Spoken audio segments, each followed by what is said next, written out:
Hi, everybody. This is Kathryn. Just wanted to let you know that we're taking a couple of weeks off, but in the meantime, we wanted to share this great repeat episode with you. Enjoy.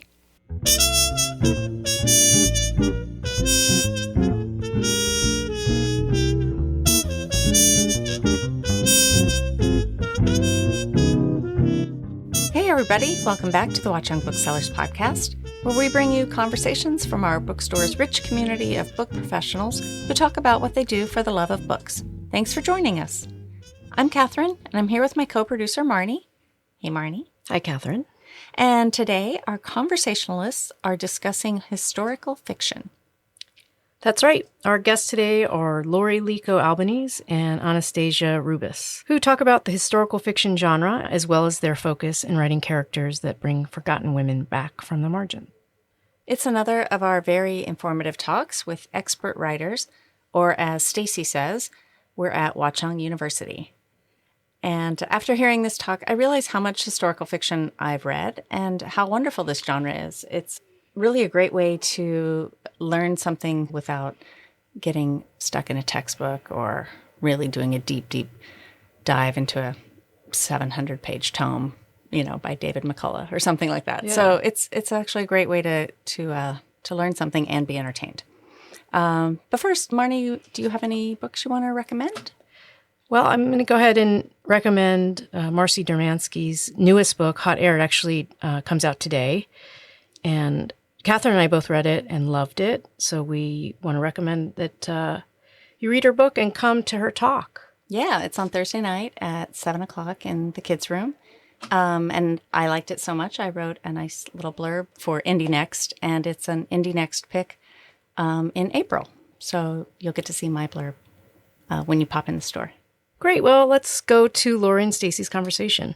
Laurie Lico Albanese is a historical novelist, most recently of the acclaimed novel Hester, which gives voice to Hester Prynne in a retelling of The Scarlet Letter. Laurie's previous historical novels include Stolen Beauty, about the famed Gustav Klimt portrait known as The Lady in Gold.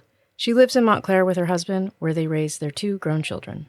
She writes for New Jersey Monthly, teaches writing, and is at work on a new novel. And Anastasia Rubis's writing has appeared in the New York Times, Huffington Post, New York Observer, and literary journals. One of her stories, Girl Falling, was named a notable essay in Best American Essays of 2014. Another, Blue Pools, was included in the anthology Oh Baby. She co-wrote and co-directed a 13-minute documentary titled Breakfast, Lunch, Dinner, The Greek Diner Story. Her latest work, Oriana, is a novel based on the life of journalist Oriana Fallaci and is available in paperback today. Congratulations, Stacy. Stacy earned a BA magna cum laude from Brown University and an MA from Montclair State University, where she was an adjunct professor. She also teaches memoir writing and is working on a second novel. She and her husband live in Montclair, where they raise their daughter, and spend summers in Greece, where their parents were born. Enjoy the conversation, and we'll be back after to fill you in on what's coming up in the store.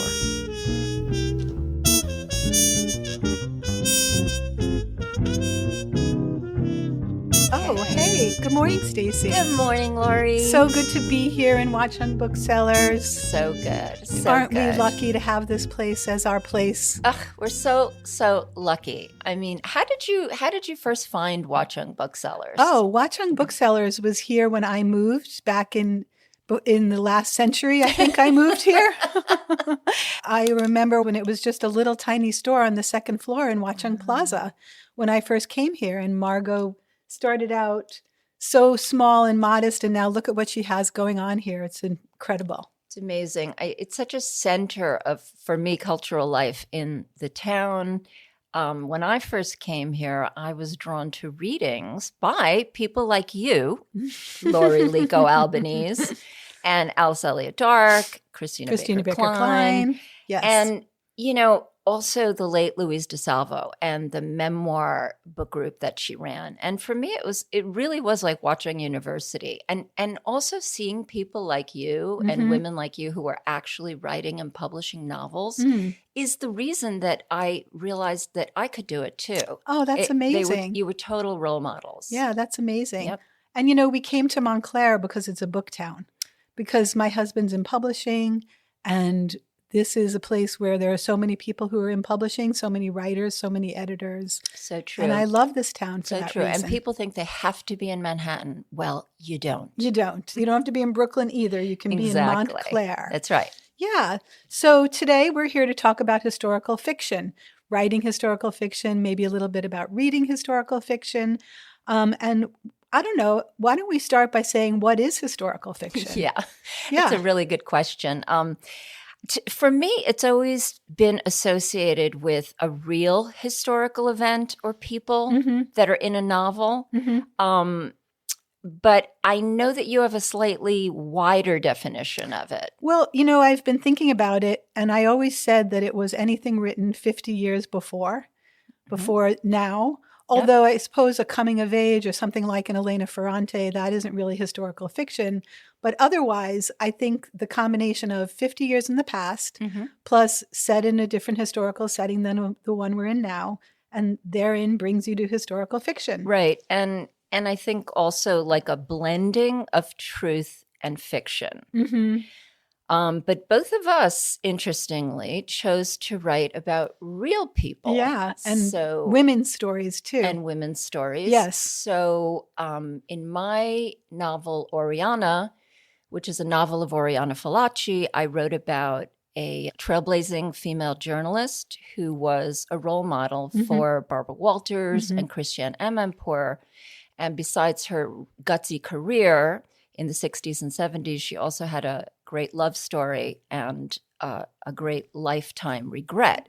So, I wrote that because her story wasn't known in America, whereas she was a towering figure in Europe and also Latin America, I learned.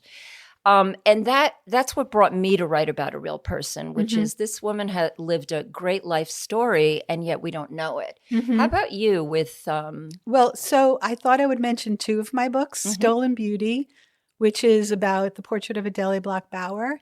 And Adele Bloch-Bauer was painted by Gustav Klimt at the turn of the century, and that is a real painting known as the Mona Lisa of Vienna. People might know it from the movie Woman in Gold. It's known as the portrait The Lady in Gold also.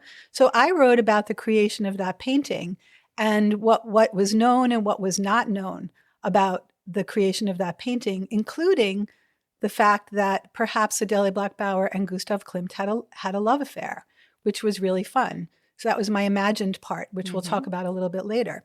I also wrote a novel called Hester, which reimagines the Scarlet Letter and includes Nathaniel Hawthorne as a character. And that one is set in 1829 Salem. So what I was interested in, and I think you also, is finding stories of women from the margins, bringing women out of the margins into the limelight. Exactly. Yeah. There's so much that's not known. And I think the work of historical fiction is to, remind us of either things that happened or people that lived, and to be a starting point, really, if people want to learn more about that or learn the quote unquote truth. There's always that thing called Google. Yeah. Or other books. Yeah. Like, for instance, I've been incredibly satisfied and shocked, actually, that people go on after reading Oriana, the novel, to read Oriana's own books, her collected interviews with world leaders, or her memoir of her great love. So, and I'm sure for you too, if people go on to read, let's say, The Scarlet Letter. Yeah. I always say you don't have to read The Scarlet Letter to read Hester. You don't have to do any homework. But also people do that. And if people are encouraged to go read some Hawthorne short stories, that's always good. And for Stolen Beauty, because it's about a painting that's at the Neue Gallery in New York City, I've had a lot of people, book clubs even, who said after reading the book, after reading Stolen Beauty, they took a field trip to the Neue Gallery in New York City. And that cafe was awesome too. Cafe Sabarsky. Yeah. Yeah, where you can get a really good Linzer tort. Desserts, Yes, exactly. So Laurie, historical fiction has become really popular. Why do you think people like historical fiction? Well, I think people like historical fiction for the same reason I like historical fiction, which is that it allows you to learn something, but through the lens of a particular individual person. So I was never really a history buff, which is kind of funny. Same. No, yeah. Failed history. But learning history, failed history. But learning history through one individual story or one individual novel is what I think people really love. And I think there's a combination of learning about history, but also learning about the travails and the trials, especially because we're writing about women, and women in book clubs are reading women's historical fiction. And I think people want to see how people persevere. I think they want to see how women were treated in different time periods and how the women's movement has evolved. And I think that we can see that even in the course of the novels that we're talking about that we've written. Yeah, I think people want, like me, we want to learn something, but we also want to be entertained. Yeah. And that really is the work of historical fiction, is to tell us about a specific event and time period and setting, but also to find the universal story in it, right? Yeah. Which we're all related to. They're human struggles. So let's talk about why we chose the genre instead of biography. I always get asked that question at book clubs or book talks. Why didn't you write a biography of Oriana Fallaci? Well, because I'm not an academic and I'm not, I don't want to spend 10 years researching and using those crazy footnotes. Yes, footnotes. Right? Yeah. But I would go further, though. Well, what about you? Why didn't you write biographies, Laurie? Well, look, I started out as a journalist. I studied journalism at NYU. And so I always felt like it's two different parts of your brain to do research and interviews for nonfiction. And I'm just not a historian. I'm not a biographer. I like to do research that is very eclectic. I like to approach a topic. But also, I will say that writing biography, you have to go with what is just known. But when you're writing fiction, you can go with what's not known. And what I really liked about writing historical fiction is getting inside the head of the character, imagining their feelings and thoughts, things that you cannot do in a biography. Absolutely. Let's get one thing straight. Not everything is known in history, right? We think, the facts. But yes, the facts are great, but there's a lot that's unknown. And that's where a historical fiction writer comes in and uses their imagination and fills it out. And those places can be things like emotions. What was the character feeling when they did, this or that? And for me, a big part of it is dialogue. Yes. We don't know what Oriana said to her great love, Alex, when they were alone in their bedroom. But we can imagine it from the facts. And to me, that's the really fun part. And I know to you, because we've discussed this, is to fill in that gap between what's known and not known. In fact, for me, I always look for what's not known. And I can talk a little bit about this later, but just the idea that finding what is not known and putting the story in that particular place. So I could talk about it a little bit now. Sure. For Stolen Beauty, as I said, it was the love affair that was not actually a matter of public record. It was the love affair between Adele Bloch-Bauer and Gustav Klimt. Right, the painter and the model. Yes, the painter and the model. And I put that love affair and that sort of because she was married, that triangulated love affair at the center of the story. Similarly, for Hester, when Nathaniel Hawthorne graduated college, he created this myth about himself that he spent the next 10 years alone in his room learning how to write, and that the only thing he did is go out walking alone at night. So in those 10 years... Sure, that's all he did. But he was a really handsome, little bit of a cad kind of guy. So what I did is something I could never have done in biography, right, is I took this 10-year period where very little is known about him, and I gave him, again, a love affair, with a triangulated love affair. Exactly. Yeah, and so you could never do that in biography. That's right. And I think that's another thing that we like about historical fiction is basically we are creative writers, and we want the freedom to create. Yeah, exactly. Right. Before I wrote historical novels, I also wrote a contemporary novel, and I also wrote a memoir. And so biography is really not in my wheelhouse. Right. But not fiction, yet, Laurie. Fiction. It's coming. It's coming. Fiction is. Like, how did you get into writing historical fiction? Like, let's talk about that. That's such a good question. Well, I think I just was fascinated with Oriana Fallaci. I wanted to bring her to life. And I didn't want to write a biography. Right. So, but what really got me into historical fiction were movies. Mm-hmm. From a young age, I have loved movies like Out of Africa. Mm-hmm. It's based on a memoir by Isaac Deinson, who was also Karen Blixen. But the movie, fictionalizes that memoir. So it's historical fiction. Meryl Streep is in it.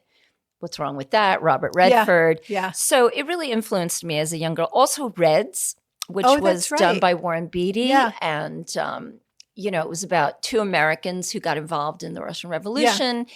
And I always thought, oh, gosh, I'm really loving anything based on a true story. The Crown. Mm-hmm. I'm a big pop culture, TV movie person. Also, I just think real life is stranger than fiction and more fascinating. Mm-hmm. And I really can't make this stuff up. Yeah. So I really just looked for stories that I could bring to the public that aren't well known, that aren't beaten to death. Yeah. And there's lots of those. Yeah, lots of them. How about you, Laurie? Yeah, so for me, as I said, I had written a contemporary novel.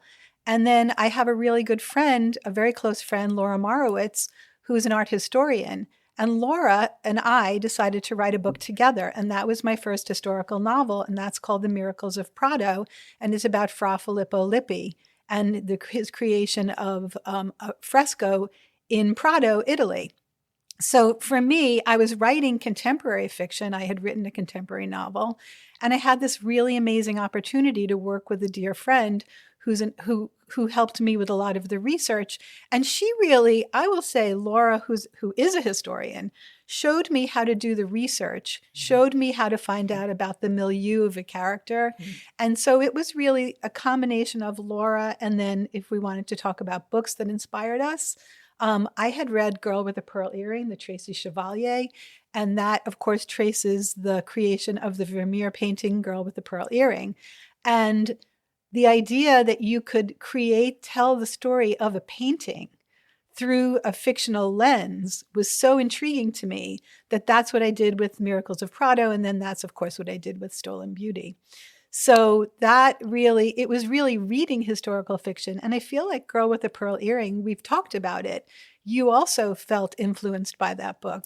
Yeah, and the one I think we really also landed on together was The Paris Wife by Paula McLean. Mm-hmm. And that is the story of Hemingway's first wife, Hadley Hemingway. And it's inspired by Hemingway's own memoir, A Movable Feast. Mm-hmm. And the book is so beautiful, like besides, telling the story of their marriage before he leaves her cruelly for one of their friends, it's also just so emotional. Mm-hmm. It's so beautifully written, like it becomes a novel. Yeah, the voice in that is unbelievable. And then the other one we both love is Euphoria by Lily King. Yes. Which is based again on the story of Margaret Mead, the anthropologist, and her love triangle with her husband and her boyfriend out in the, swamps of Papua New Guinea. But that book is interesting because she does change the names. Yes, she names her protagonist Nell Stone. Mm-hmm. And that is because Lily does something really interesting. She changes the ending of what really happened to Margaret Mead, and she makes it her own novel. And in interviews, she's talked about that, how she started out to write, kind of a more pure historical fiction, but then the story took over. Yeah. And the characters took over. Yes. And she ended up with a very different ending, which is a great book if you want to read it. And I think that's why she changed the names. Yeah, I just wanted to give another little plug for the Paula McLean, The Paris Wife. I feel like when you read the opening line of that book, you get the sense of the whole voice right there. And the opening line, which I actually wrote down, though I often looked for one, I finally had to admit that there could be no cure for Paris. And I think that we haven't talked about voice, but one of the things that you can do in fiction is capture a voice.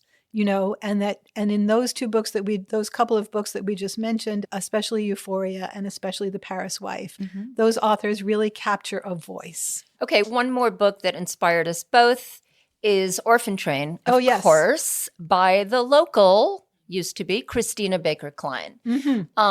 She was inspired by this event that she read about in a nonfiction book, which was about the taking of poor children from cities like New York and being shipped off on a train to the Midwest to be adopted either as a child or often just as the help, right? Yeah, or indentured servant. They were like practically indentured servants. So I think the success of that book, I really think, blew the doors off of historical fiction. And that's why you go into bookstores today and see like a table that says historical fiction right next to the TikTok table. She was a landmark with that book. And I will say, because Orphan Train is an American story, and until that point, I had read a lot of more World War II historical novels like The Nightingale. I don't know the order, but, historical fiction like that.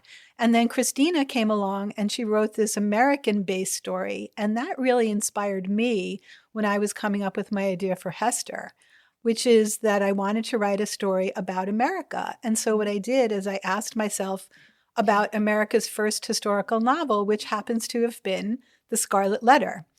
So I had been inspired by Christina's book, been inspired by an American story, and I knew I needed a new idea for a novel. And I was walking in the park with my husband, and we were thinking, what kind of American story can I tell? And I thought about the Scarlet Letter as the first American historical novel, and Hester Prynne as America's original badass single mother. And I said, well, I wonder if there was a real Hester Prynne. And if there was a real Hester Prynne, what if she could tell her own story?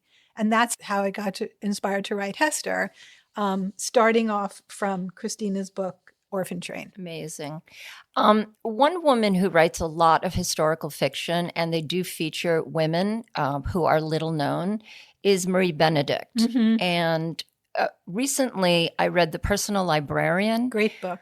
Which she partnered with Victoria Christopher Murray. Right. And they wrote a wonderful book about Belle DaCosta Green, who was a Black woman who became the director of the Pierpont Morgan Library and J.P. Morgan's personal librarian.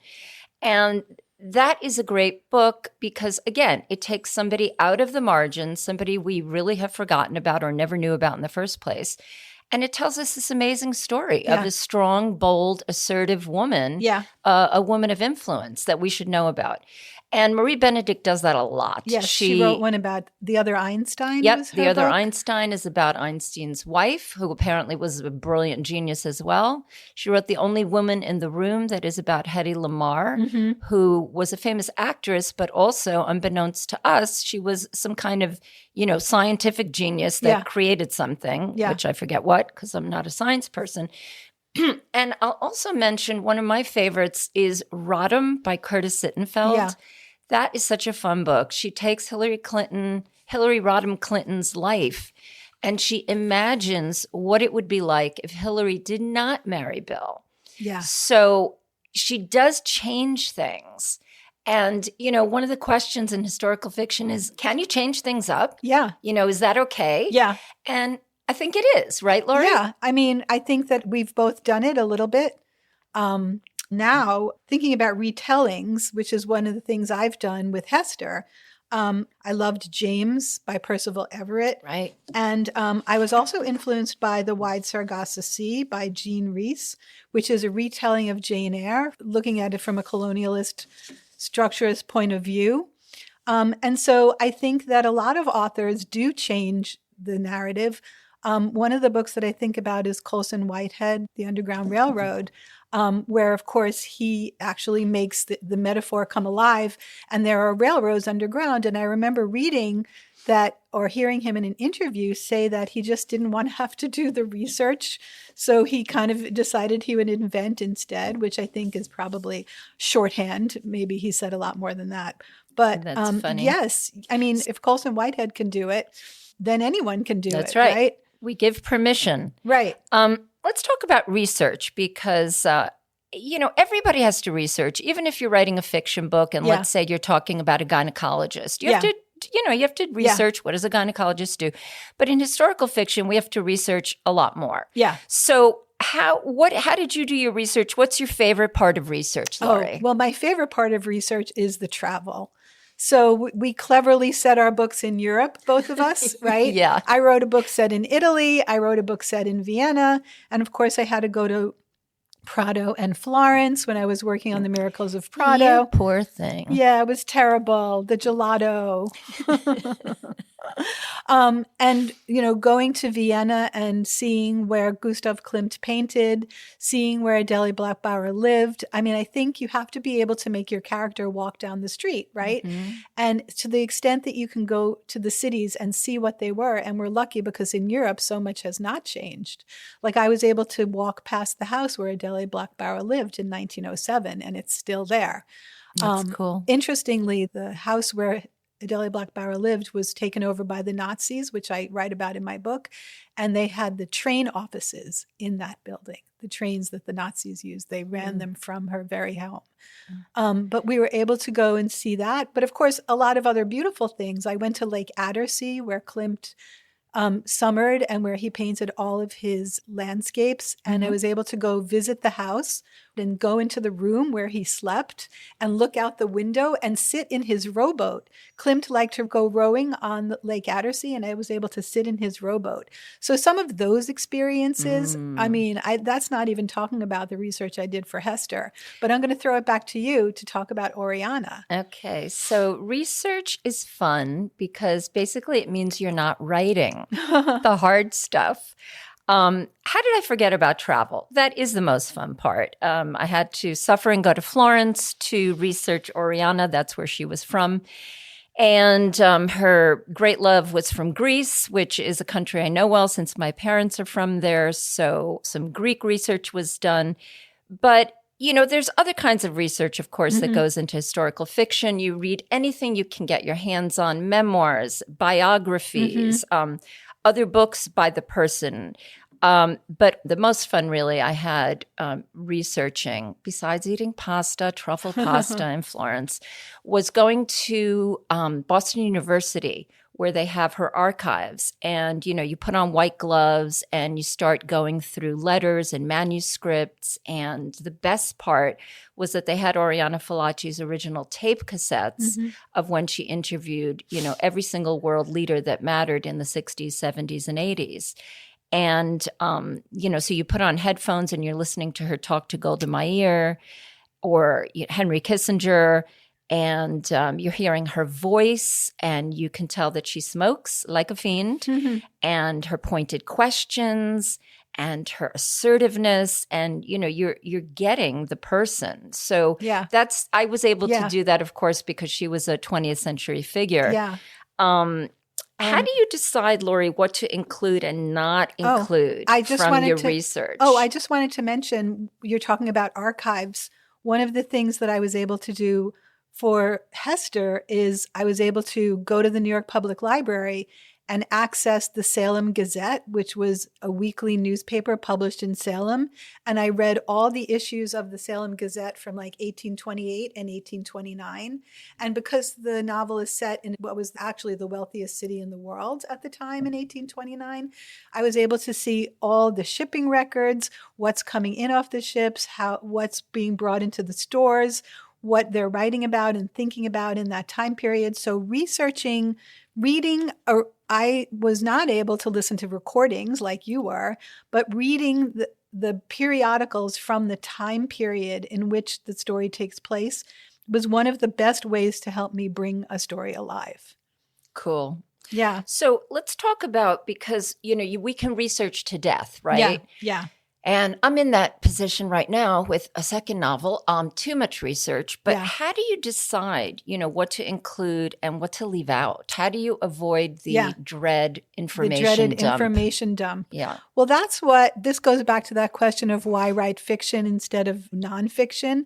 Because I feel like when you're researching for historical fiction, you have to immerse yourself in everything from the time period, right? Not just the periodicals, not just the streets, but also the food, the dress, the culture, the milieu, how people, we talked about a little bit about this, but how women see themselves in their place in society then, and what women might be chafing against.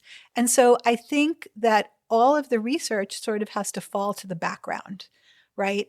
And then you put in the period details, but you put them in a way, you don't ever want to do that information dump. You just put them in a way that is natural to the character, perhaps describing a certain kind of Bauhaus jewelry box that she has, thinking about Adele Bloch-Bauer.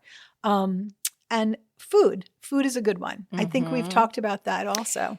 Yeah, that's true. I think to avoid all the research and the information dump, you really have to pull back at some point and think about it as a novel. Yeah. You know, what does the character want? Right. Who is she or he? What are the conflicts? What are the obstacles? What is the rising action to the climax? Yeah. What's the climax? Right. What's the resolution? Where do you want her or him to end up? So you think about it as a novel, and then you bring in all the things, you know, you need really for feeling and flavor. Yes. Like we talked about these things. Clothes. Oriana's born in Florence. Lots of Ferragamo shoes and, you know, Gucci belts. Yes. And, you know, lots of Florentine steak and wild boar that she's eating over pasta. But yeah, and like you said, very importantly, the cultural trends. Like, what is the role of women? You know, are they burning their bras? Like in my book, which is this, you know, it's in the 70s, and we have Gloria Steinem. Right. Or are they just trying to open a dress shop? Right. Which when I was writing Hester, I had that as a goal of hers, to open a dress shop. And in the beginning, when I first started thinking about that as an idea, I thought it was too small. I thought, you know, how is that a feminist idea? But then I read about women in business and how difficult it was, of course, in 1829 for a woman to own property even in America. And so I realized that opening a dress shop or having an embroidery business was actually a feminist idea. And so I spent a lot of time creating that world for her in Hester. This is hard when you're writing historical fiction to get the time period right, to get the setting right, to get the details right. Again, without overwhelming the reader and being like, you know, a series of just dry details. Yeah. The most important thing though for us, right, Laurie, is to capture the character's voice. Yeah. Yes. Let's talk about how we do that. With Oriana, there was no way that I could write the book from the I perspective. I just couldn't do it. She was Italian. She was an intellectual.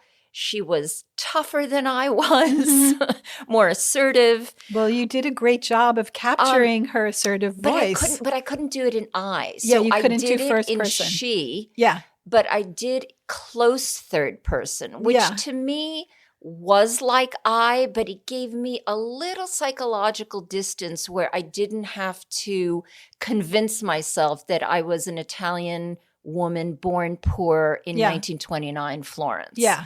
But you do write in the first person. For me. Can you talk about that? Yeah, for me. Well, actually, all of my books have had an odyssey of trying them in third person, then trying them in first person. I find that when I'm writing in first person, I feel like I can embody the character. I can be inside of her, not just her head, but her body. And so for me, writing first person is much easier than writing third person. I tried writing third person, and for Stolen Beauty, I even had a little time when I thought I would write the entire novel from the point of view of the painting. Wow. Well, that didn't work. I wonder why. That was a little disembodied, so that didn't work. But it's interesting because Oriana is a very strong woman. And when I was writing Stolen Beauty, Adele Bloch-Bauer is a very strong woman.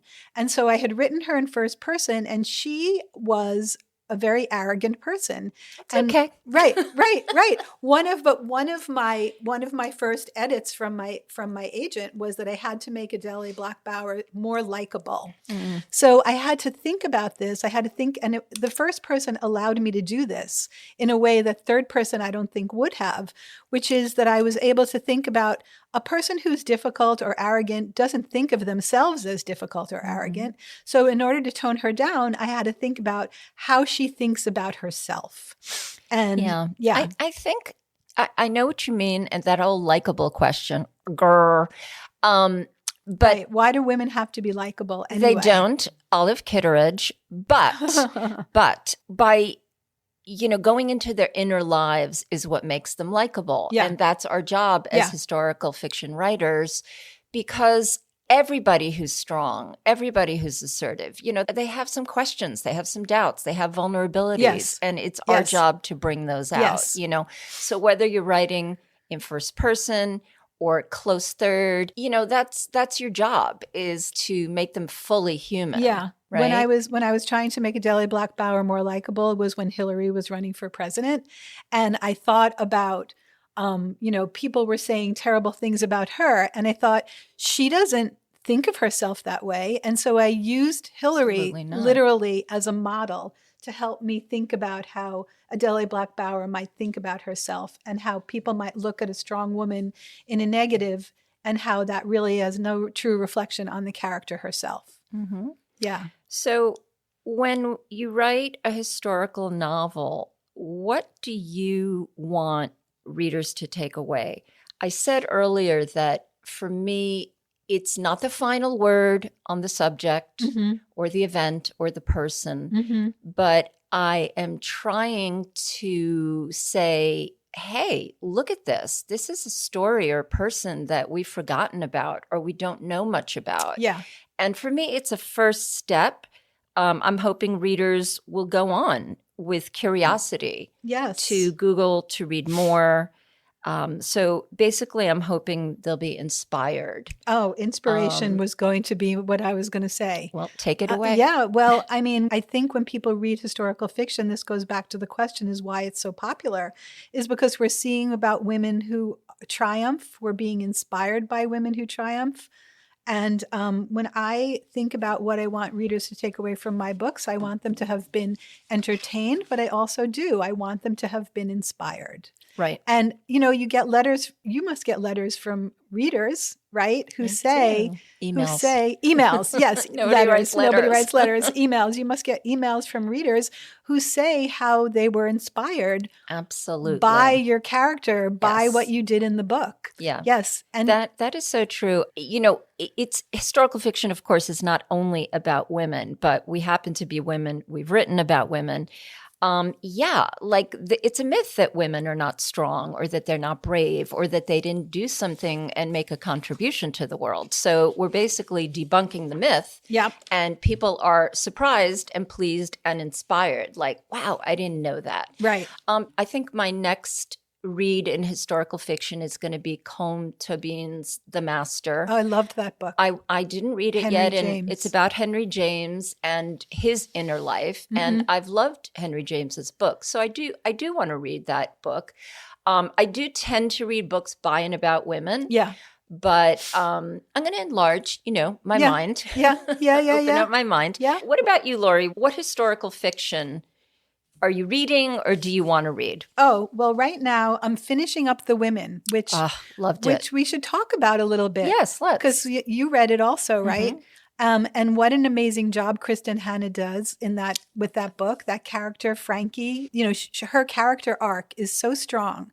And Frankie's entire trajectory is, why can't a woman be a hero? Of course, the novel is set during the Vietnam War, and it's based on nurses who were on the ground in Vietnam. And the women, it's called The Women in a way because it's about the women who the men keep saying, oh, there were no women in Vietnam, but there were women in Vietnam. And so I've read a little bit about how Kristen Hanna did her research, and I think she did it by and large by doing a lot of interviews with women who had been there. Yeah, with nurses. So I'm really loving that, and I'm nearing the end. I've been listening to that one on audio, And I just started reading Horse by Geraldine Brooks because I loved her book, Year of Wonders. In fact, that helped me inspire the ending of Hester. And so I'm reading Horse, and I'm really into it. It's set in 1850. It's some in the past, some in the present. It's a little bit of a red violin book where she traces the history of a horse and the painting of a horse and the bones of a horse. It's really, really interesting and really well done, and has a lot of different voices, which I'm always interested in seeing how a writer brings together a lot of voices. Cool. Yeah. Yeah, I thought The Women was a great book. Basically, so Kristen Hanna isn't writing about one particular nurse. She's writing about an amalgam of nurses.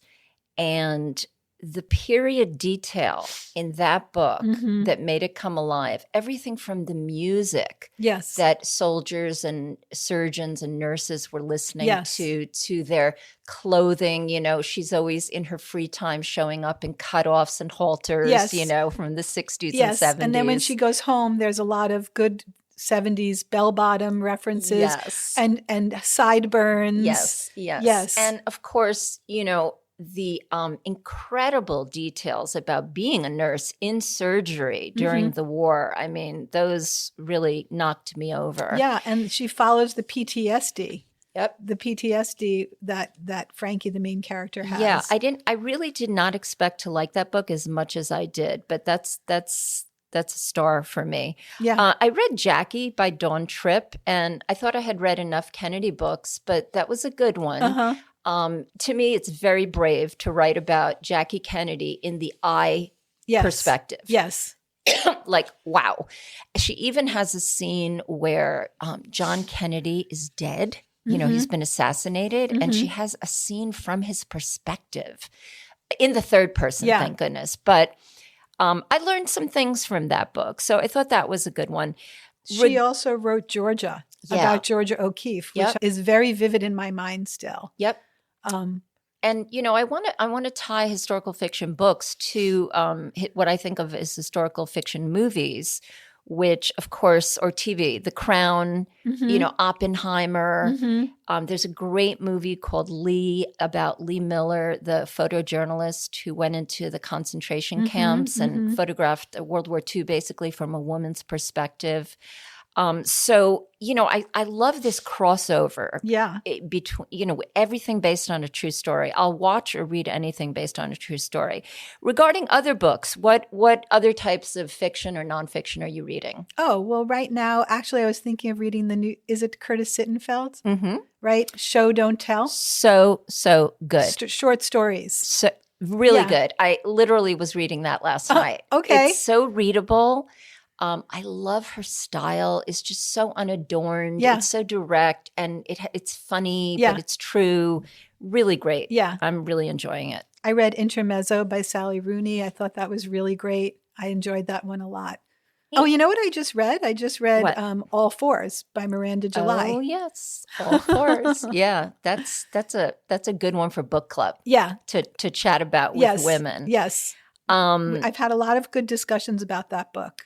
I only recently, yes, I admit, discovered Chimamanda Adichie, and I want to read Half of a Yellow Sun by her. I just read Americana. Yeah. And she has a new one. Yeah. Well, so I think I'm putting that on my list as well. That's on my list. Yes.